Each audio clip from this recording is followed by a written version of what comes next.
Praise the Lord. Hallelujah. கர்த்தருடைய பரிசுத்தமுள்ள நாமத்தில் இந்த காலையிலே உங்களை யாரும் வாழ்த்துகிறேன். கிருபையாக 5 மாதங்களை கர்த்தர் ஆசீர்வதித்தார். 6வது மாதத்திலே வாக்குத்தத்தத்தோடு கர்த்தர் நம்மை ஆசீர்வதித்து இந்த மாதத்திலும் கூட கர்த்தர் ஒரு விடுதலின் மாதமாக வைத்து நம்மை ஆசீர்வதிக்கிறார். அல்லேலூயா சொல்லலாமா? 30 நாட்களை குறித்து கவலைப்படாதிருங்கள். தொடர்ந்து ஒவ்வொரு நாளும் கர்த்தரை ஆராதியுங்கள், நம்புங்கள், விசுவாசியுங்கள். ஒரு வார்த்தையை விசுவாசித்து அந்த வார்த்தையின் வழியாக உங்களை ஒப்பு கொடுங்கள். கர்த்தரை மகிமைப்படுத்துங்கள். கர்த்தருக்கு சாட்சியாய் நிறுத்தப்பட ஒப்பு கொடுங்கள். ஒவ்வொரு நாளும் ஜெபத்தில் உறுதியாயிருங்கள். பாடுகள், பிரச்சனைகள், போராட்டம் வரும் பொழுதெல்லாம் கர்த்தரை சார்ந்து கொள்ளுங்கள். கர்த்தர் துணை நிற்பார். அல்லேலூயா.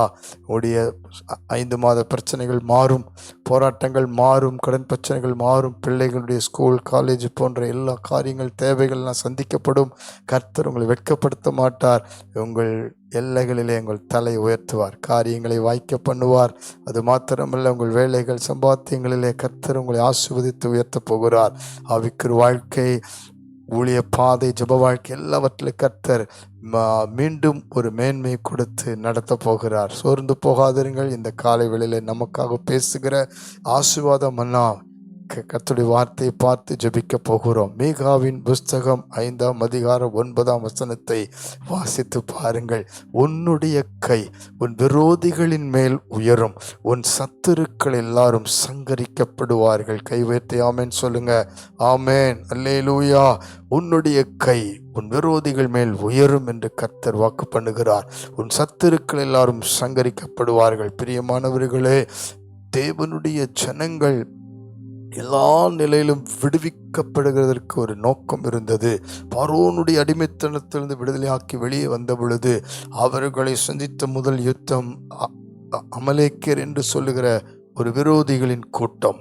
இந்த அமலேக்கர் பள்ளத்தாக்கிலே குடியிருக்கிறவர்கள் என்று அர்த்தத்தை கொண்டவர்கள். பள்ளத்தாக்கிலே மாம்சத்துக்குரியவர்கள், பள்ளத்தாக்கில் மறைந்திருந்து தாக்குகிற ஒரு கூட்டம். நமக்கு 5 மாதம் எத்தனையோ பள்ளத்தாக்கிலிருந்து சத்துரு பலவிதங்களில் தாக்கியிருப்பான். பலவிதத்தில் நம்மை பலவீனப்படுத்தி சோர்வடைய பண்ணியிருப்பான். கவலைப்படாதிருங்கள். ஆண்டவர் மோசே இடத்துல சொன்னார், நீ மலை உச்சியின் மேல் ஏறி நின்று கையை உயர்த்து, நான் உன் சத்துருக்களை சங்கரிப்பேன் என்று சொன்னார். அதே போல மோசே அவன் அந்த மலை உச்சியில ஏறி சென்று தன் 2 கைகளை உயர்த்தினார். கீழே சத்துருக்கள் யோசுவா நாளே பட்டயத்தில் சங்கரிக்கப்பட்டார்கள். அல்லேலூயா. கவலைப்படாதிருங்கள். விசுவாசத்தை உயர்த்துங்கள். உங்கள் நம்பிக்கை உயர்த்துங்கள். கர்த்தர் பேரில் நீங்கள் வைத்திருக்கிற அந்த விசுவாச வைராக்கியத்தை உயர்த்துங்கள்.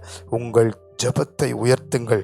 5 மாதம் இல்லாத அளவுக்கு கர்த்தர் நமக்கு எதிரான சத்துருக்களை சங்கரிப்பார். ஆமென். அல்லேலூயா.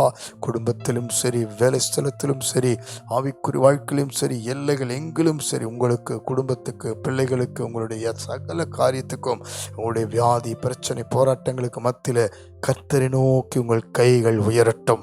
கர்த்தர் நமக்காக சத்துருக்களை சங்கரிக்க எழுந்தருளுவார். அது மாத்திரமல்ல, தாவீதை தொடர்ந்து வந்த ஜன கூட்டம், விரோத கூட்டம், பிலிஸ்தியர் என்ற ஒரு கூட்டம். அந்த கூட்டத்துக்கு மத்தியில் தாவீது தானாக போய் யுத்தம் பண்ணவில்லை. கர்த்தரிடத்தில் விசாரித்து ஆலோசனை கேட்டு யுத்தம் பண்ணுகிறார். இன்றைக்கு ஆண்டவர் சொல்றார், கடந்த 5 மாதம் கர்த்தரிடத்தில் ஆலோசனை கேட்காமல் நாம் ஏதாகிலும் சிக்கியிருக்கலாம், போராடி இருக்கலாம், எங்கேயோ நாம் சிக்கி கொண்டிருக்கலாம், அல்லது தோற்று போயிருக்கலாம், பலவீனப்பட்டிருக்கலாம். ஆலோசனை இல்லாத இடத்தில் ஜனங்கள் விழுந்து போவார்கள் என்று வேதம் சொல்லுகிறது. இந்த நாளிலே, இந்த புது மாசத்திலே கர்த்தரிடத்தில் ஆலோசனை கேட்போம். நாம் என்ன செய்ய வேண்டும் என்றெல்லாம் ஆண்டவரிடத்தில் விசாரிப்போம். தாவீது விசாரித்த பொழுது கர்த்தர் சொன்னார், நான் உனக்கு முன்பாக செல்லுவேன், உன் சத்துருக்களை சங்கரிப்பேன். அல்லேலூயா. நாம் இன்றைக்கு ஆலோசனை கேட்போம். வேதத்தின் வழியாக, ஜெபத்தின் வழியாக காத்திருந்து பொறுமையோடு ஆலோசனை கேட்போம். கர்த்தர் நமக்கு எதிரான சத்துருக்களை சங்கரித்து ஜெயம் கொடுப்பார். கண்களை மூடி ஜெபிப்போம். பரலோக பிதாவே, இந்த காலை வேளையிலே இந்த புது மாசத்தை முற்றிலும் ஒப்பு கொடுத்து பிதா, குமாரன், பரிசுத்தாவின் நாமத்தினாலே ஒவ்வொரு குடும்பத்தையும், பிள்ளைகளையும், ஆண்டவரே அவருடைய சந்ததிகளையும் நீர் பாதுகாக்கும்படி, சுகமாக்கும்படி, பலப்படுத்தும்படி, ஆசீர்வதிக்கும்படி பிரதிஷ்டை பண்ணி ஜெபிக்கிறோம். அவருடைய போக்குவரத்தை காத்து நடத்தும்படி ஜெபிக்கிறோம். ஆபத்து பொல்லாப்புகள் நேரிடாதபடி ஜெபிக்கிறோம். இதுவரைக்கும் நீரே நடத்தி வந்திருக்கிறீர். இனியும் இந்த 6ஆம் மாதத்தில் தொடர்ந்து தொடர்ந்து நடத்தி எங்கள் கை எங்களுக்கு விரோதமாய் உள்ள கூட்டங்கள் மேல் உயர்த்தப்படும்படி கர்த்தரங்களை பலப்படுத்தி நீர்த்தாமே உமது ஆவியிலே நிரப்பி நடத்தும்படி ஜெபிக்கிறோம். எங்கள் ஜெபம், எங்கள் விசுவாச நம்பிக்கை எல்லாம் உயர்த்தப்படுவதற்காக நன்றி. அதோடு கூட கர்த்தாவை நாங்கள் உம்மிடத்தில் ஆலோசனை கேட்டு ஜெபித்து காத்திருந்து விடுதலை ஜெயத்தை பெற்று எங்கள் சத்துருக்கள் எல்லாம் சங்கரிக்கப்பட்டு போகும்படி ஜெபிக்கிறோம். எல்லா மாம்ச யுத்தங்கள் விழுந்து போகட்டும். எல்லா சோர்வு பலவீன வியாதி படுக்கைகள் மாறட்டும். கடன் பிரச்சனைகளுக்கு வழி திறக்கும்படி எல்லா வனாந்தரம் செழிப்பாய் மாறட்டும். எல்லா விதமான தடைகள் நீங்கட்டும். கர்த்தர் அற்புதம் செய்து சாட்சியை நிறுத்தும்படி ஜெபிக்கிறோம். இயேசு கிறிஸ்துவின் தாழ்மையோடு ஜெபிக்கிறோம். சிலுவையில் வெற்றி சிறந்த தேவனுடைய நாமத்தினாலே ஜெபிக்கிறோம் ஜீவனுள்ள நல்ல பிதாவே. ஆமென், ஆமென், ஆமென். God bless you. சத்துருக்கள் சங்கரிக்கப்படுவார்கள். ஆமென்.